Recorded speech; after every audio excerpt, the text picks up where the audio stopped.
What's up, you guys? Thanks for tuning in. This is Sarah B on my new farm adventure. I just rented a room on a 3-acre property, moved out here with no car, just a bicycle, no stable job really. All I want to do is farm. I'm going to learn how to do it so that when we do get our own land in the near future, we'll be ready to go. I'll know how to deal with all, the wild animals out here, with the drought and the heat, the desert sun, and the lack of water, and the hard clay soils and sand soils. So everything I'm doing here is learning how to make the desert blossom, how to work with nature, how to be self-sustaining and self-sufficient. So join me on this adventure of learning to farm in a permaculture, eco-organic, sustainable kind of way.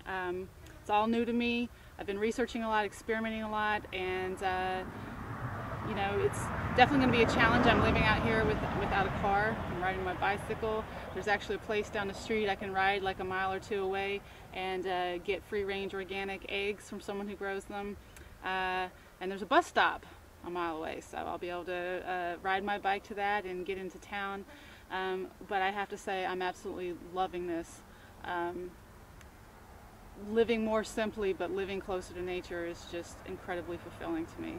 I've been doing a lot of physical labor out here by myself, and some people may think, oh, that's really hard. But I used to go to the gym and train. I was a stunt woman, and I was very physical, and I'm at the gym and I'm training and I'm working hard, and I come home and I'm exhausted and I'm sweating. And what did I build? Out here, I took a pickaxe to an entire hillside and created a terrace.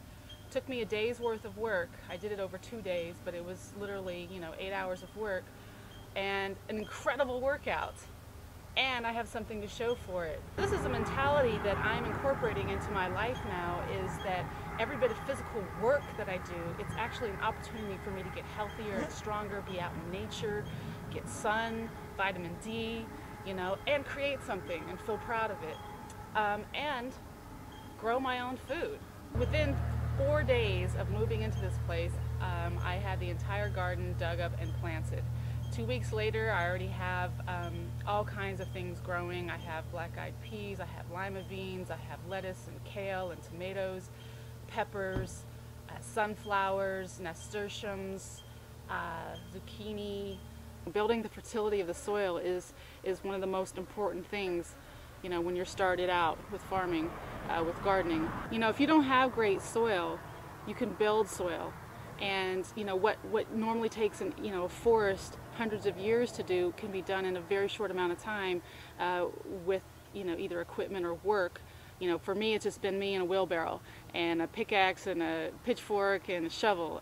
The principles of building soil fertility are that every time something's growing in the land, instead of just cutting it down and taking it away, you're actually going to harvest your fruit or your grains or whatever from it, but you're going to leave the rest of the organic material on the soil so that it can break down.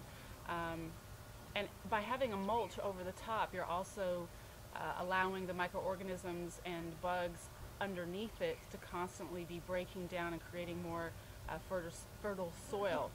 Whereas if you didn't have that, you just have the sun, beating down on the dirt and kind of sterilizing it in a way, making it, not a very hospitable place for microorganisms and bugs to live, and worms, stuff that break down and create soil fertility.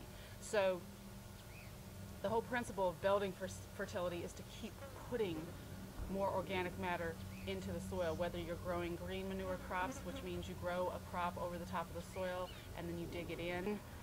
These leaves, look at all these leaves behind me, they break down into nutrients in the soil. All the nutrients that come up through the roots of the trees and out through the leaves go back into the soil, and it's this beautiful cycle.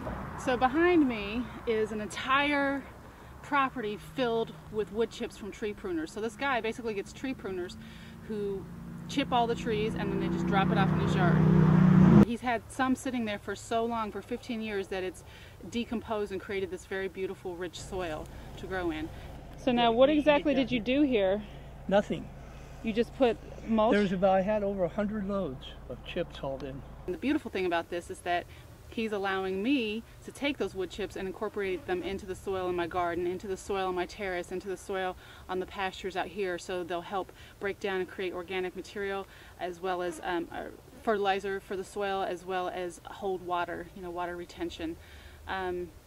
So it's not this hard compacted clay soil.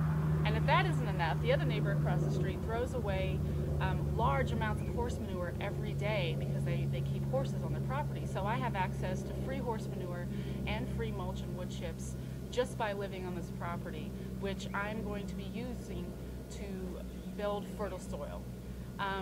Also, I saw the neighbor was throwing away a lot of leaves, and so I took my wheelbarrow over there and I started taking the leaves and digging them into the soil as well. The leaves will help build fertility when they break down to add nutrients to the soil, but they also help with water absorption, because the soil here, a lot of it's clay, some of it's sand, and just by having all that extra organic material in the soil, you're going to help retain more water. So behind me, you see all these leaves that I was lucky enough to have dropped off by the neighbors.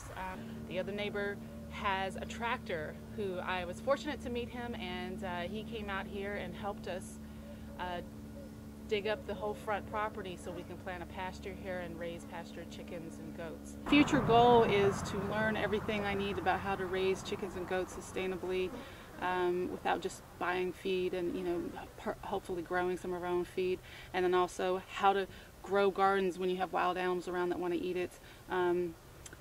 And so I'll be sharing all that with you, this adventure, and I've really learned to appreciate coyotes and rattlesnakes because they eat rabbits and ground squirrels, which eat the garden, and I'm going to share some of my garden with them, but not all of it. So it's this whole system of everything eating everything else, basically. It's a jungle out here.